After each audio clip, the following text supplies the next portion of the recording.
Start किया।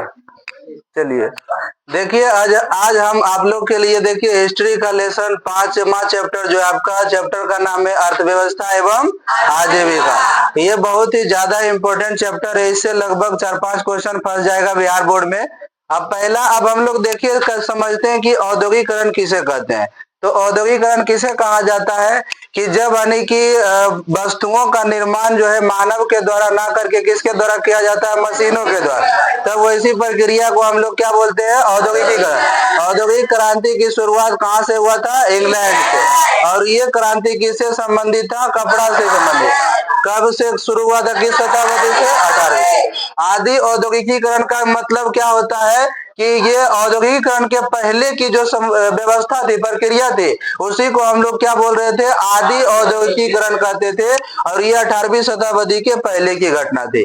उसके बाद औद्योगिकीकरण के कारण आवश्यकता आविष्कार की जर्नी, नए नए मशीनों का आविष्कार, कोयला एवं लोहे की प्रचुरता, फैक्ट्री प्रणाली की शुरुआत, सस्ते श्रम की उपलब्धता, यातायात की सुविधा, विशाल औपनिवेशिक स्थिति।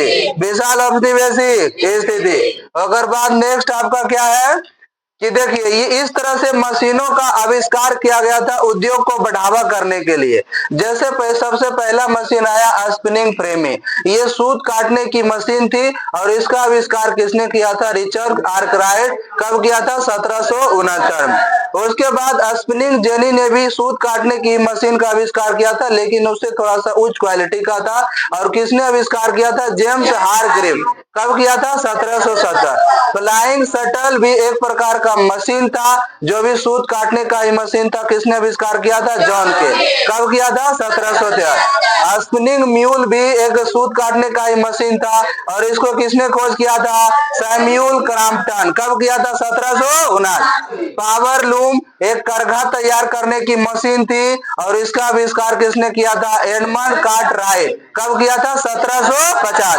कब किया था, 1750। वाष्प इंजन का आविष्कार किसने किया था, जेम्स वाट। कब किया था, 1769। सेफ्टी लैंप का आविष्कार किसने किया था, हम्फ्री डेवी ने किया था। कोयला उद्योग में इसकी जरूरत थी, इसलिए हम्फ्री डेवी ने सेफ्टी लैंप का आविष्कार किया था। कब, 1815। हालांकि कोयला उद्योग प्रारंभ कब हुआ था, 1814 से, है ना। 1800 कब से, 14।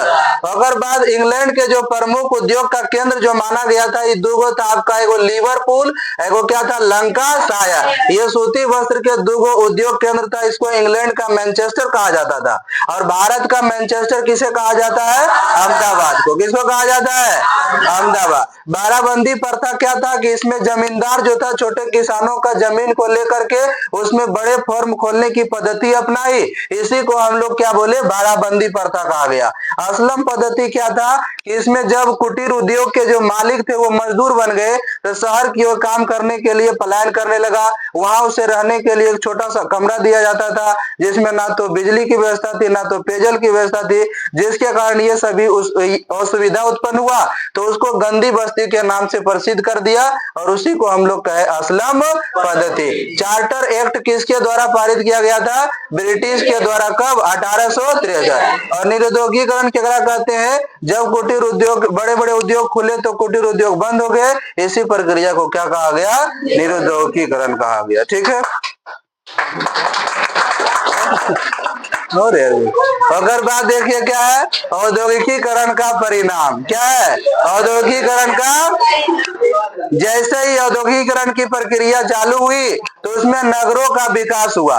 नगरों का विकास का मतलब जब उद्योग लगा तो वहां पर लोग रहना अब प्रारंभ कर दिया, धीरे धीरे दुकान खुलना चालू हो गया और धीरे धीरे एक शहर का रूप ले लिया, नगर का रूप ले लिया। कुटीर उद्योग का पतन हो गया। ये एक बुराइयां निकल करके आई कि जो छोटे छोटे उद्योग में जो काम कर रहे थे लोग, वो सारे उद्योग का पतन हो गया, यानी खत्म हो गया। फिर साम्राज्यवाद का विकास, धीरे धीरे जो उद्योग था इंग्लैंड ने अपना साम्राज्य को बढ़ाते चल गया। किस लिए, तो बिजनेस करने के लिए, व्यापार करने के लिए। समाज में वर्ग विभाजन एवं बुर्जुआ वर्ग की उत्पत्ति का जन्म हुआ और इसका योगदान था देश के आजादी में, इसका बहुत बड़ा योगदान था। क्योंकि इसके अंतर्गत सभी लोग क्या थे, शिक्षित वर्ग के लोग व्यक्ति थे, जैसे डॉक्टर था, वकील था, इंजीनियर था, शिक्षक था, ऐसे लोग को इसके अंतर्गत रखा गया था। फैक्ट्री मजदूर वर्ग का जन्म, धीरे धीरे जब फैक्ट्री लगा तो फैक्ट्री से रिलेटेड मजदूर काम करने के लिए सब एकजुट होकर के शहर की ओर पलायन करता था, इसलिए फैक्ट्री मजदूर वर्ग का जन्म अत्यधिक मात्रा में हुआ।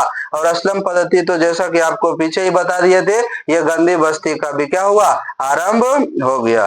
ठीक है, यहीं पर समाप्त करते हैं, नेक्स्ट